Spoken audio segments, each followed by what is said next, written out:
Shalom, everyone. Welcome to Bethel International Church Miracle Service. Let's prepare our hearts to worship the Lord. Before we start, let's open our Bible and together we declare Psalms 91 over our life, our city, and our nations. Hallelujah. Psalm 91.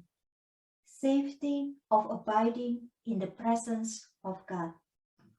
He who dwells in the secret place of the Most High shall abide under the shadow of the Almighty.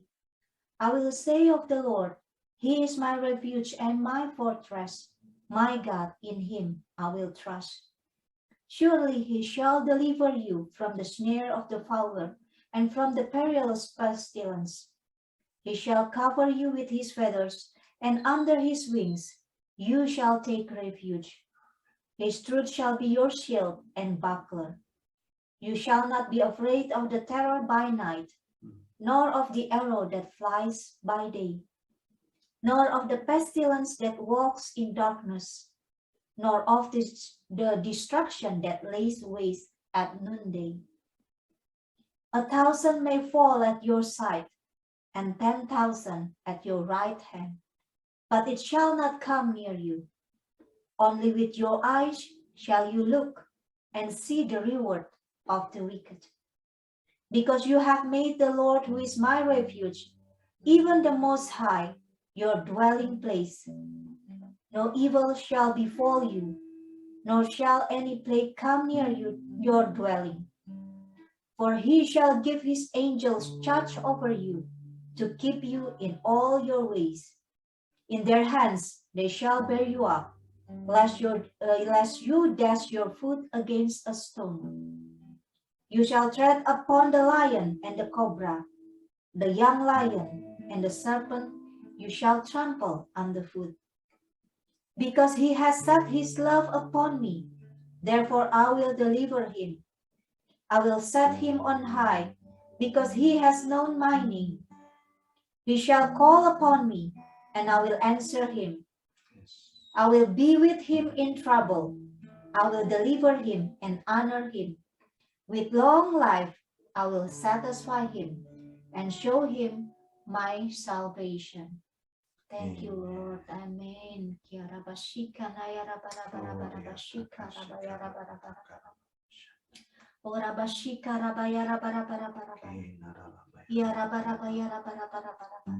Lord, your word says, who dwells in the secret place of the Most High. It's our secret place with you, Lord. Our time with you. The innermost being of ours, Lord. Everything in us. We just want to be with you. We just want to be with you.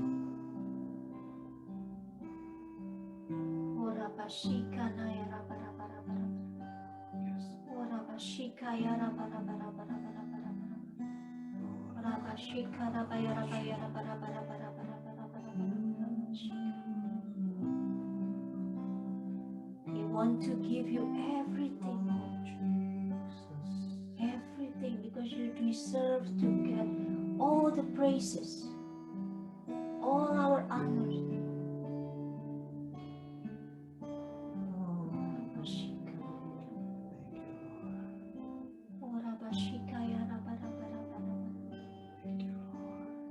Meet us in our secret place with you, Lord.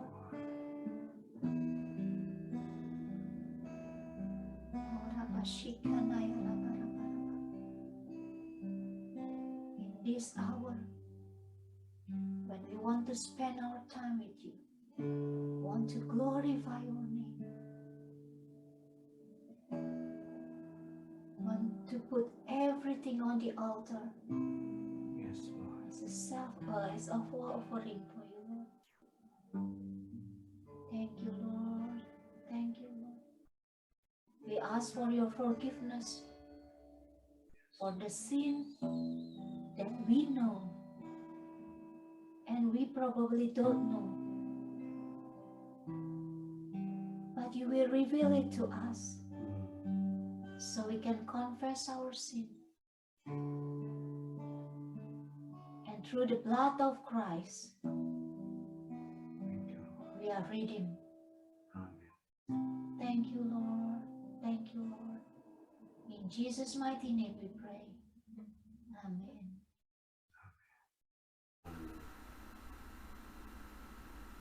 Let's worship the King of Kings and Lord of Lords.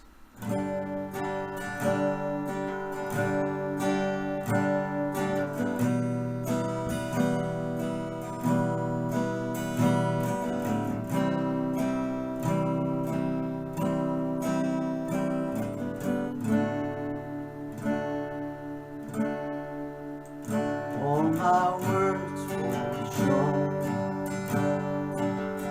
I got nothing new.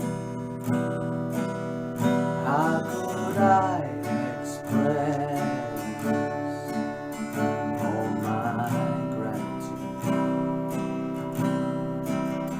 I could sing this song as I often do, but every song must end, and you never do. So I throw up my hands and praise you again and again, 'cause all that I have is a hallelujah, hallelujah. And I know it's not much, but I'm nothing else fit for a king, except for a heart singing hallelujah,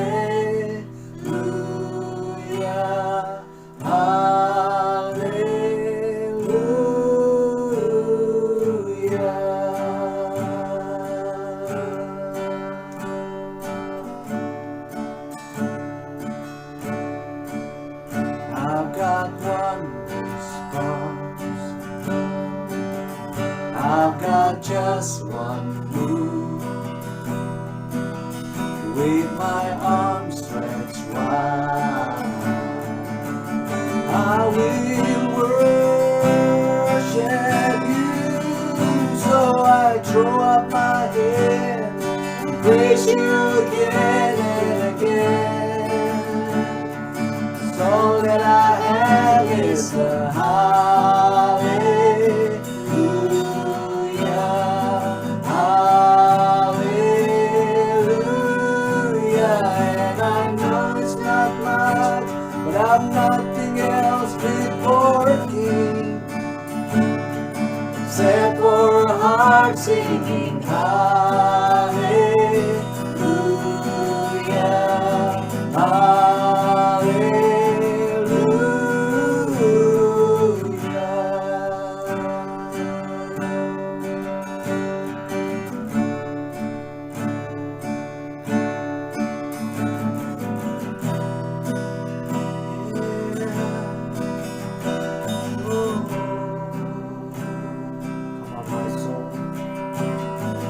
Come on, my soul, don't you get shy of me, lift up your song, 'cause you got a lion inside those lungs. Get up and praise the Lord. Come on, my soul, don't you get shy of me, lift up your song. You got a lion inside those lungs. Get up and praise the Lord. One more time. Come on, my soul, don't you get shy of me, lift up your song. You got a lion inside those lungs. Get up and praise the Lord. So I throw up my hands, praise you again and again, 'cause all that I have is a hallelujah.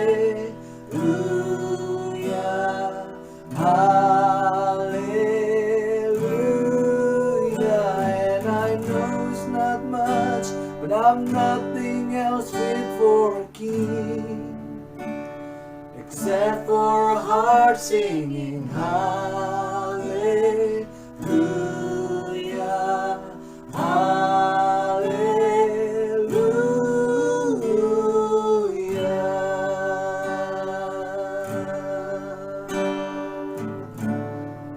Oh, let's worship Him.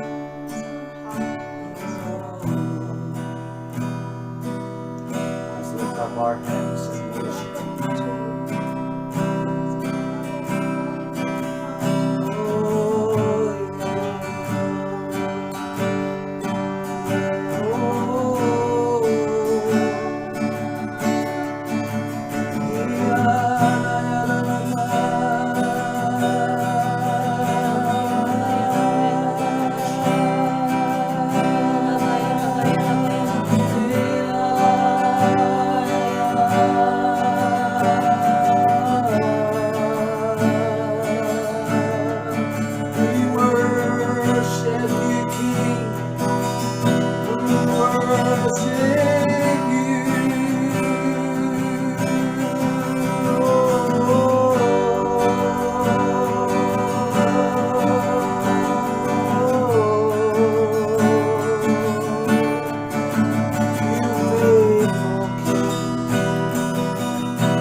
But I've nothing else fit for a king except for a heart singing hallelujah, hallelujah.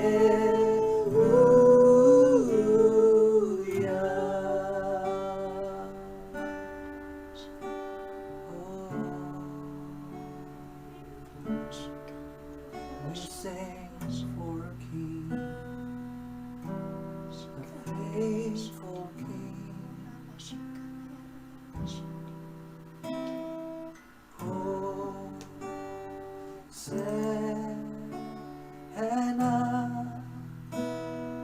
in the highest.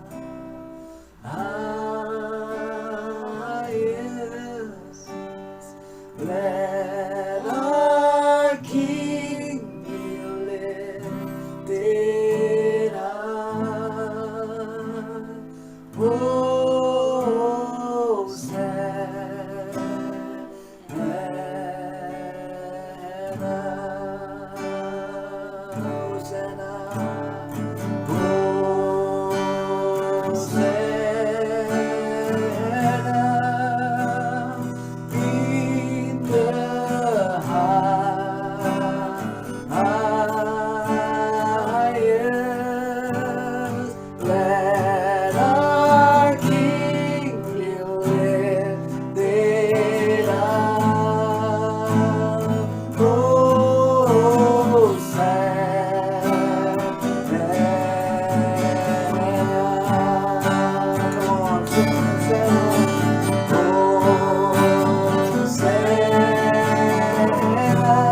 lifted higher, higher, be lifted higher.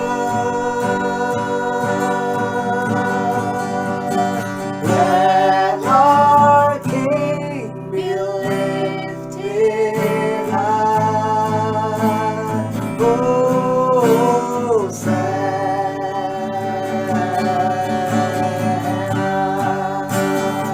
Hosanna, Hosanna, in the highest.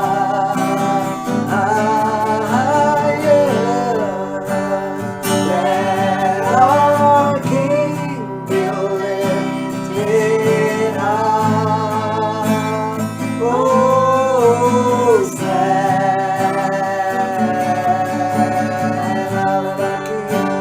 Let our King be lifted up.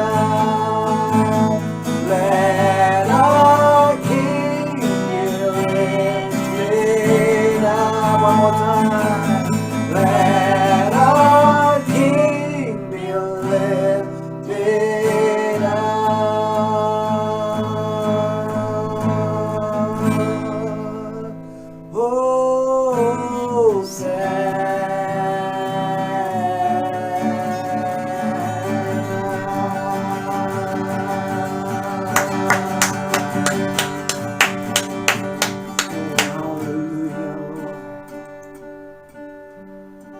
We give you all the praise, all the glory. Thank you, Lord Jesus. We love you. Amen.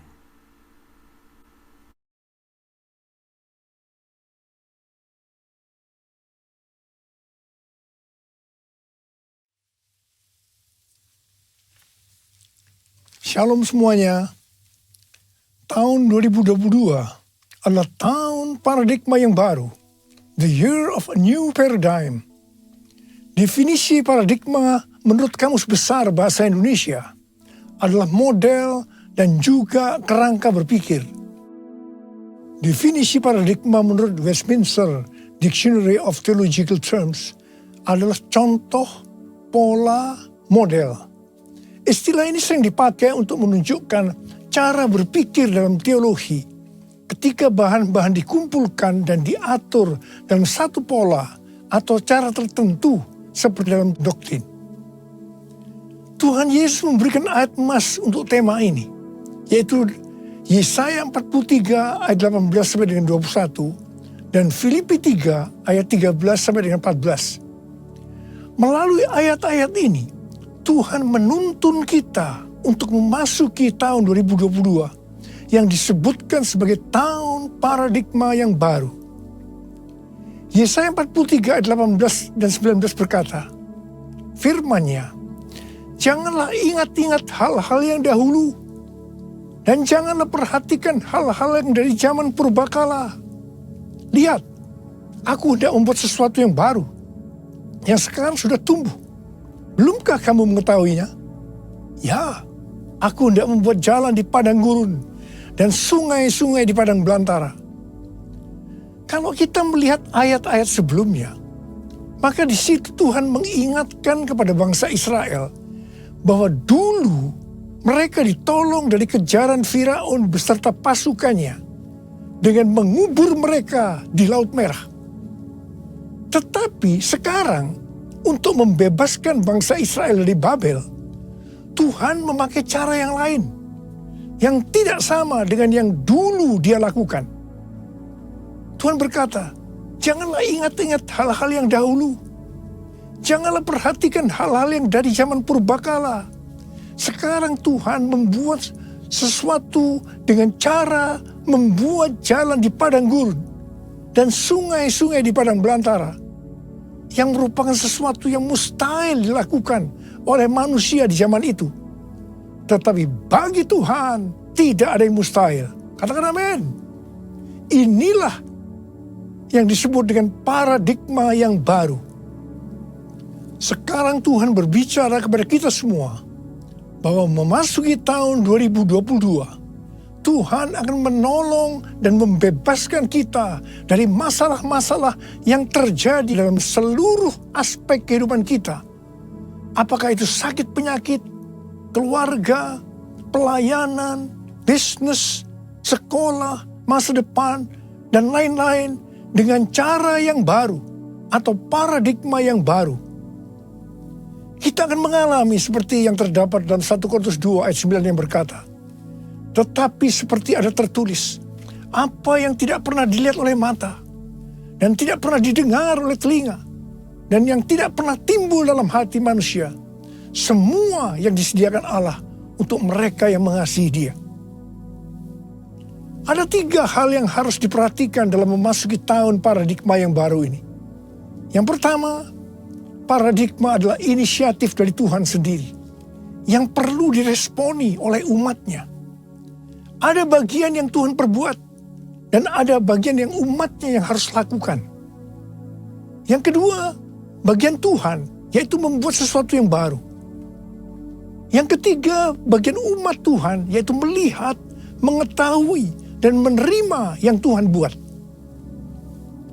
Bagaimana supaya kita mempunyai pola pikir paradigma yang baru? Yaitu melalui firman Tuhan dan Roh Kudus. Bukan kebetulan, sebelum memasuki tahun 2022, maka tema tahun 2021 adalah tahun integritas. Jadi hanya orang yang berintegritas atau yang menjadi serupa dengan gambar Yesus yang akan bisa mengerti dan meresponi dengan benar paradigma yang baru ini. Karena itu, kita harus melakukan seperti yang tertulis dalam 1 Yohanes 2 ayat 6. Bahwa kita yang percaya kepada Tuhan Yesus harus hidup sama seperti Kristus telah hidup. Karena kita telah hidup sama seperti Kristus telah hidup, maka kita akan menjadi serupa dengan gambarnya. Ku mau sepertimu Yesus, disempurnakan selalu dalam setiap jalanku, memuliakan namamu, memuliakan namamu, memuliakan namamu.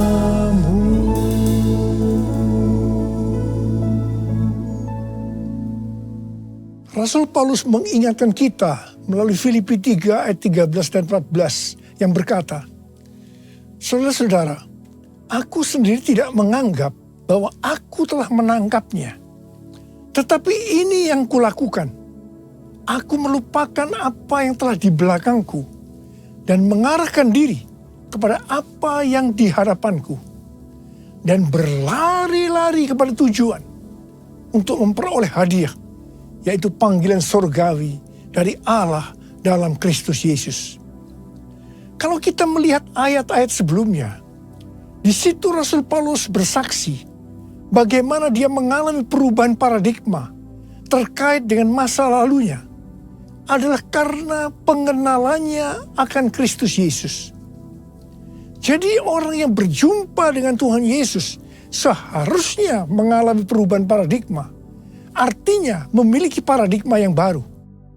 Setelah Rasul Paulus mengalami paradigma yang baru karena dia mengenal Tuhan Yesus, maka sesuai dengan Filipi 3 ayat 13 dan 14 tadi, maka Rasul Paulus melupakan apa yang telah di belakangnya.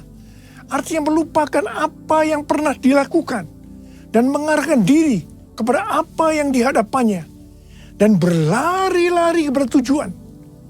Artinya mengejar sekalipun menderita untuk memperoleh hadiah, yaitu panggilan surgawi dari Allah dalam Yesus Kristus. Rasul Paulus mengajak kita dalam Filipi 3 ayat 15 supaya kita juga melakukan seperti itu, yaitu kita harus berlari-lari kepada tujuan.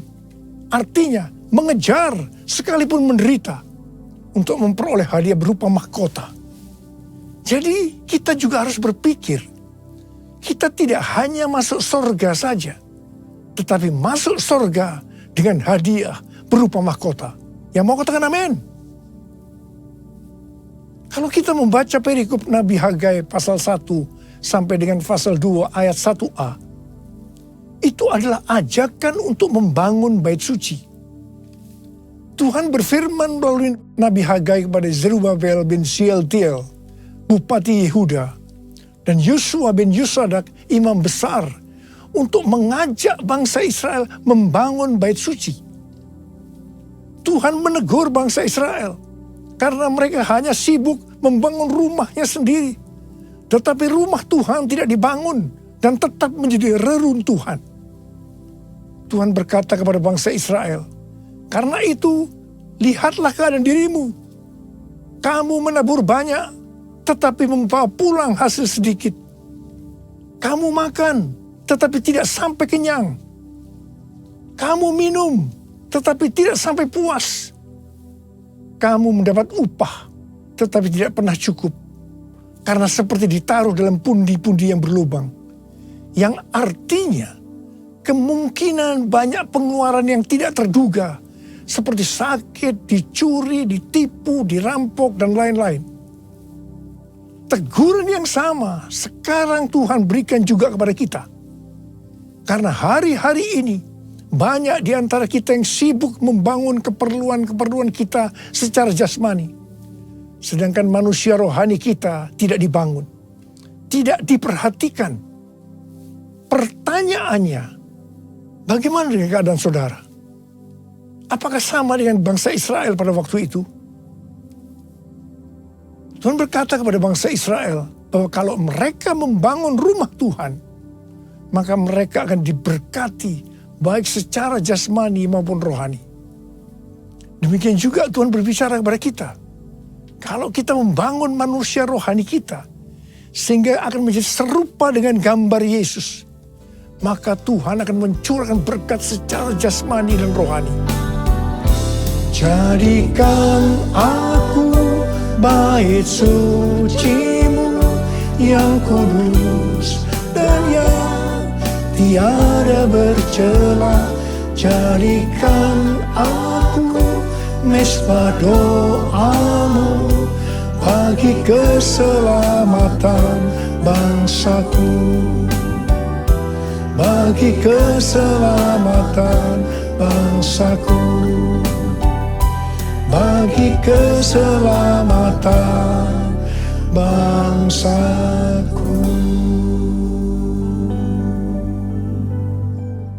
Tuhan mengingatkan kita bahwa paradigma yang lama, yaitu pola pikir duniawi yang berdampak pada kehidupan duniawi, akan berujung kepada kebinasaan. Karena itu, miliki dan hidupi paradigma yang baru, sehingga kita akan menjadi serupa dengan gambar Yesus. Kita akan menjadi orang yang berintegritas. Kita akan menjadi orang yang mencari dan memikirkan perkara-perkara yang di atas, bukan yang di bumi. Sehingga pada saat Tuhan Yesus menjemput kita gerejanya, kita akan ikut dalam pengangkatan dan masuk surga dan akan bersama-sama dengan Tuhan Yesus selama-lamanya.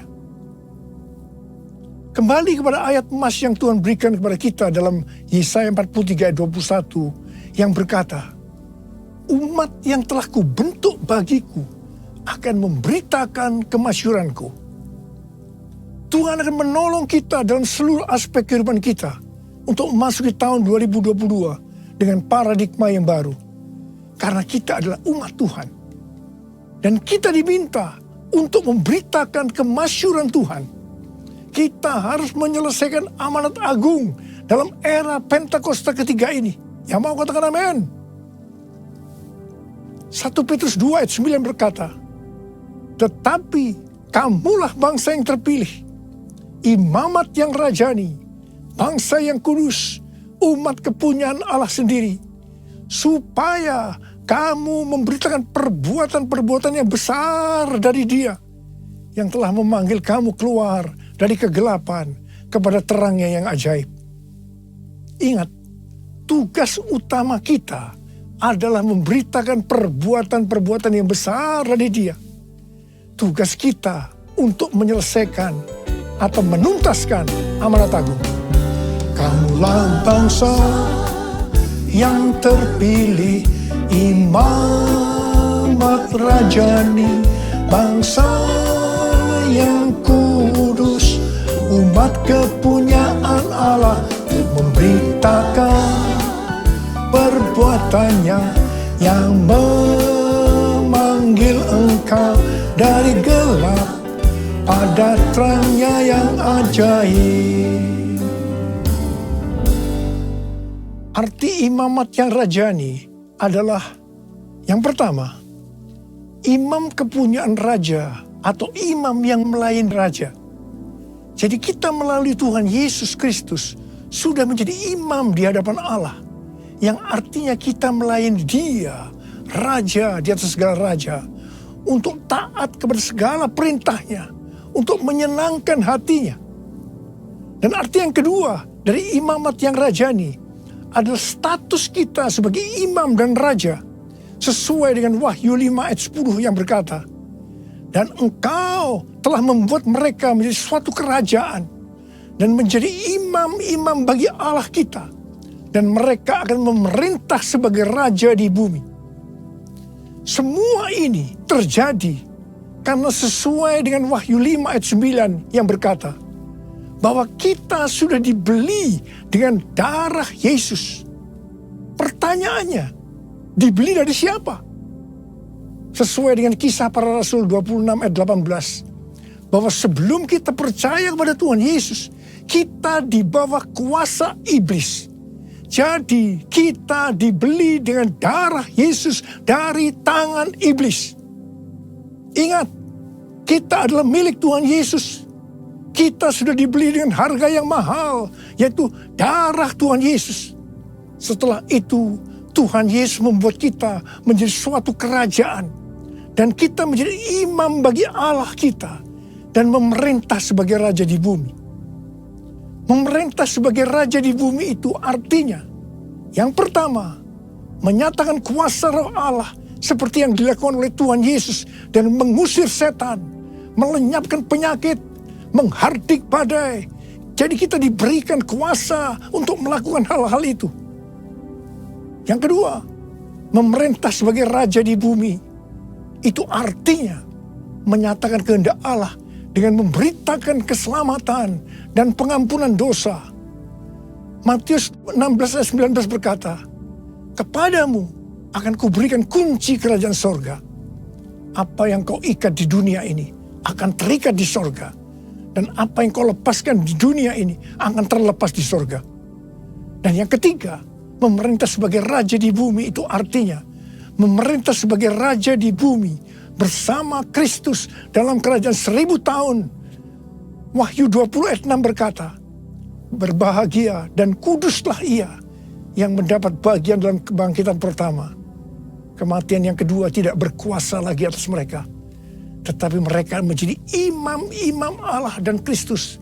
Dan mereka akan memerintah sebagai raja bersama-sama dengan Dia 1000 tahun lamanya. Haleluya! Mungkin ada di antara kita yang tidak sadar betapa dahsyat kuasa yang Tuhan berikan kepada kita. Mungkin ada di antara kita yang hidupnya selalu dalam kekalahan.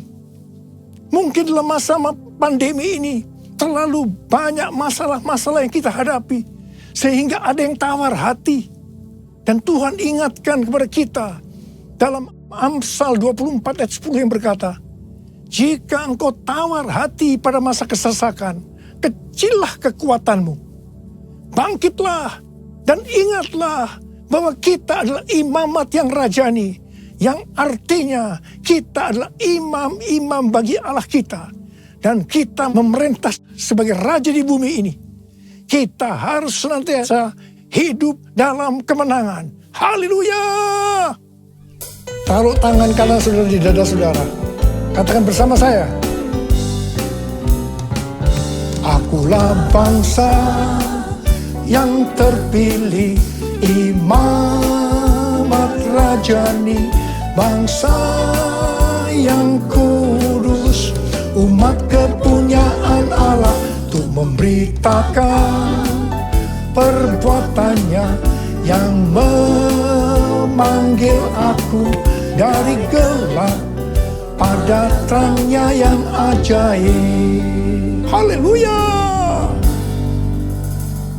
Memasuki tahun 2022, saya katakan bahwa persembahan sulung adalah paradigma yang baru untuk memberkati umatnya, yaitu saudara dan saya. Kalau saudara percaya, katakan amin.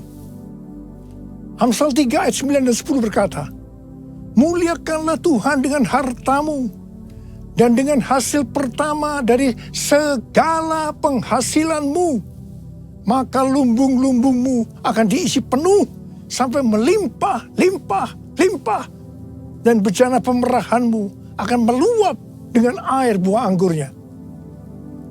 Persembahan sulung untuk tahun 2022 adalah seluruh penghasilan yang didapatkan pada bulan Januari 2022 dan diberikan pada bulan Februari tahun 2022. Dan ini sudah kita lakukan lebih dari 10 tahun.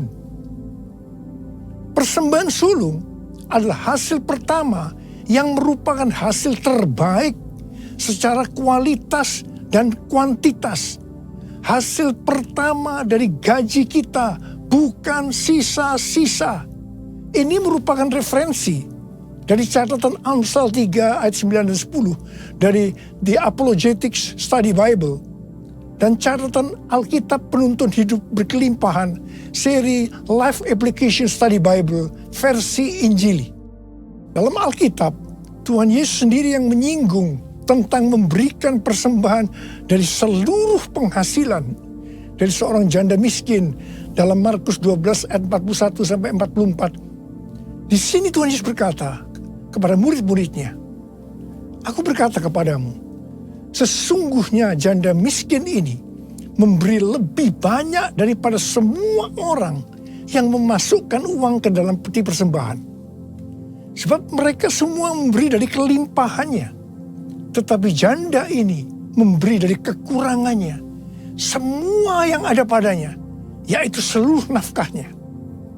Di sini Tuhan Yesus tidak melihat besarnya jumlah persembahan, tetapi melihat berapa persen dari penghasilan yang dipersembahkannya. Janda miskin ini justru memberikan seluruh penghasilannya. Persembahan ini adalah persembahan yang terbaik.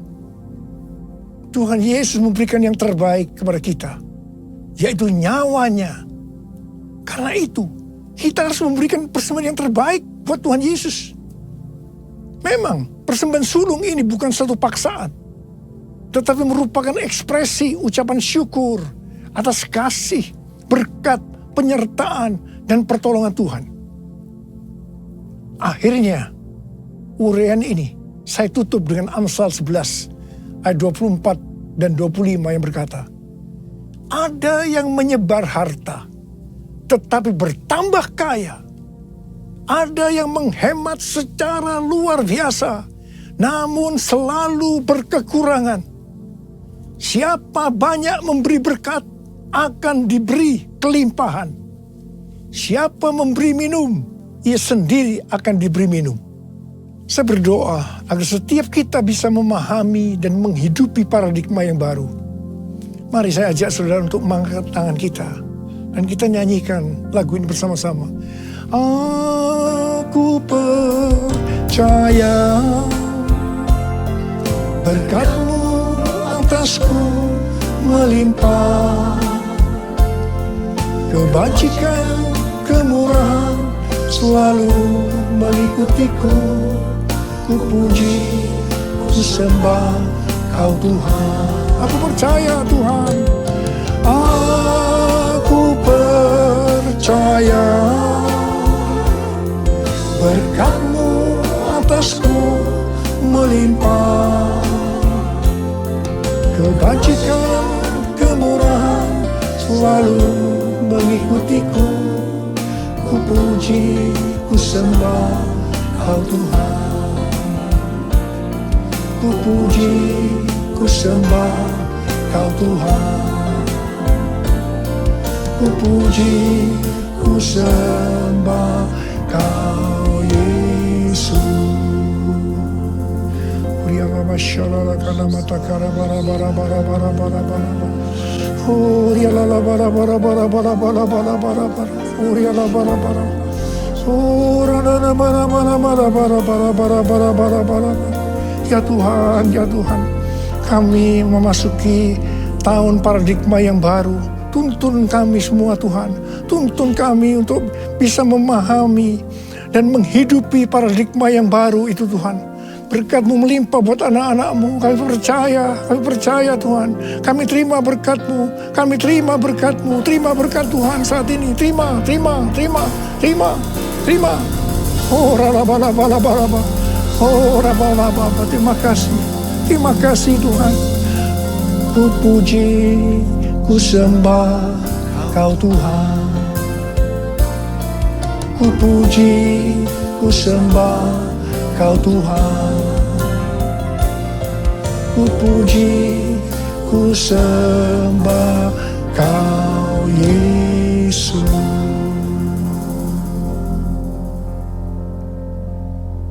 Mari saudara-saudara, kita akan masuk dalam perjamuan kudus. Kita akan mengingat ayat ini. Sebab setiap kali kamu makan roti ini dan minum cawan ini, kamu memberitakan kematian Tuhan sampai Ia datang. Perjamuan kudus adalah perjamuan Tuhan Yesus sendiri. Setiap kali kita masuk dalam perjamuan kudus, Tuhan Yesus selalu berkata, biarlah ini menjadi peringatan akan daku. Karena itu mari arahkan hati kita kepada Tuhan, kepada kebaikan Tuhan Yesus. Supaya kita lebih mengasihi Tuhan Yesus. Supaya kita lebih mengasihi satu dengan yang lain. Mari tundukkan kepala. Bapa, siapakah kami sebelum kami mengenal Engkau? Kami semua orang berdosa. Upah dosa adalah maut, mati. Tapi Engkau yang tidak berdosa telah dijadikan dosa oleh karena kami. Engkau harus turun dari sorga mulia, menjelma menjadi manusia, dan mati ganti kami dengan penderitaan yang luar biasa. Sungguh kalau kami pikirkan ya Tuhan, betapa baiknya Engkau itu. Engkau jadikan kami sebagai anak-anak-Mu. Engkau tuntun, Engkau bela, Engkau lindungi, Engkau berkati kami. Engkau sembuhkan kami. Engkau juga tegur kalau kami berbuat salah. Itu Engkau ya Aba. Itu Engkau ya Aba. Saudara, Tuhan Yesus akan memberkati kita melalui perjamuan kudus. Tapi Tuhan mau kita makan dan minum dengan cara yang benar.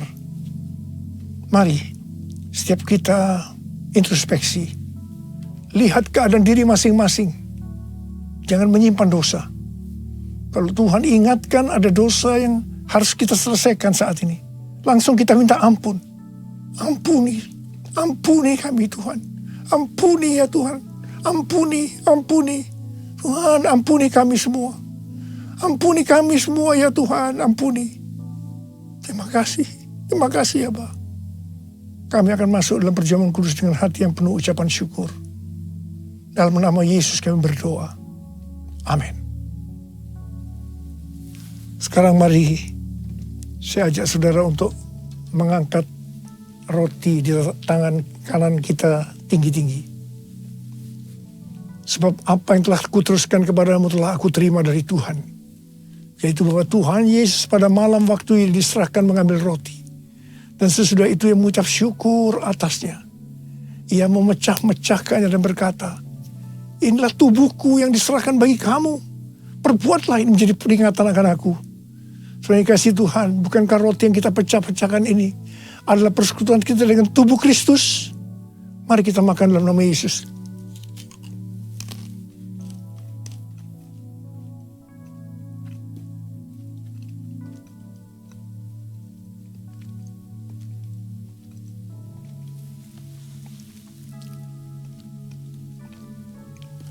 Angkat cawan di tangan kanan kita tinggi-tinggi. Demikian juga ia mengambil cawan sesudah makan. Lalu berkata, cawan ini adalah perjanjian baru yang dimeteraikan oleh darahku. Perbuatlah ini. Setiap kali kamu meminumnya menjadi peringatan akan aku. Saudara kasih Tuhan. Bukan cawan pengucapan syukur. Yang atasnya kita ucapkan syukur. Adalah persekutuan kita dengan darah Yesus. Mari kita minum dalam nama Yesus.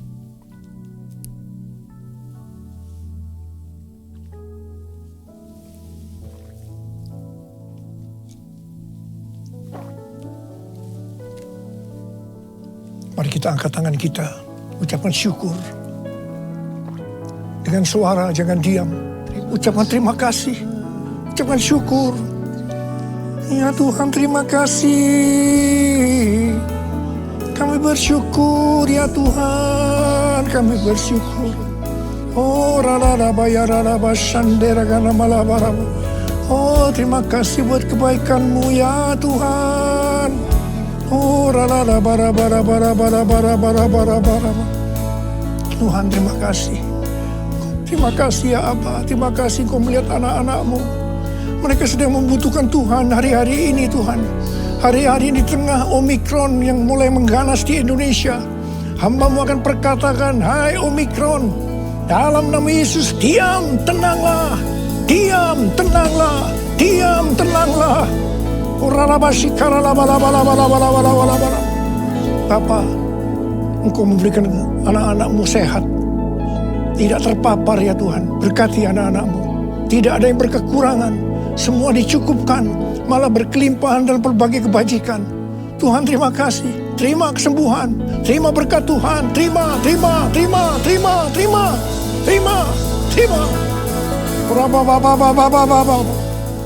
Terima kasih Yesusku. Terima kasih Yesusku. Puji syukur hanya bagi Tuhanku.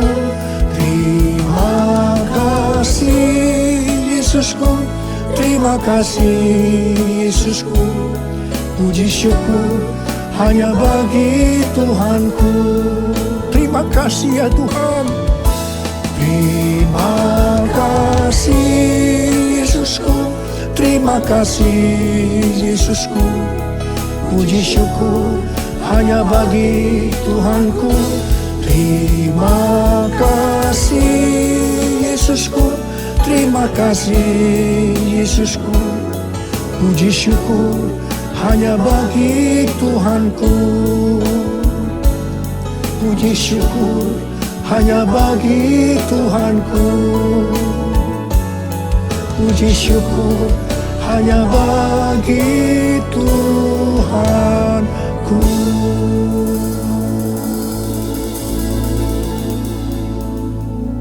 Sekarang terimalah berkat Tuhan. Kasih karunia berlimpah-limpah daripada Allah Bapa dalam Anak yang tunggal Yesus Kristus. Persekutuan yang manis dengan Roh Kudus menyertai saudara sekalian mulai hari ini.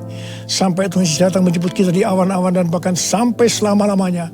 Yang percaya bersama-sama katakan, Amin.